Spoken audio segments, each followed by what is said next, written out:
बड़े बड़े मुल्कों के बाद सोशल मीडिया का बड़ा नाम भी फ़लस्तीन की हिमायत में बोल पड़ा। गज़ा जंग के बारे में ईलोन का बयान भी सामने आ गया।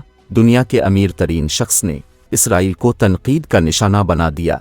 ईलोन ने मीडिया को इंटरव्यू देते हुए कहा कि अगर इसराइल गज़ा में नस्ल कशी की तरफ जाएगा तो ये किसी के लिए भी काबिल कबूल नहीं है।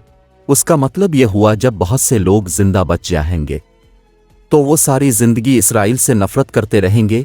ईलोन ने बज़ाहिर गज़ा की हिमायत करते हुए कहा कि अगर अब बच्चों को कत्ल करते हैं तो इसका मतलब है तो अपने हमास के अरकान में इजाफा किया है, जो मुस्तक़बिल में इसराइलियों को कत्ल करने के लिए अपनी जानें कुर्बान करेंगे। एक सवाल के जवाब में कहा, अगर आप हमास के कारकुनान को हलाक करेंगे तो आप कामयाब नहीं होंगे।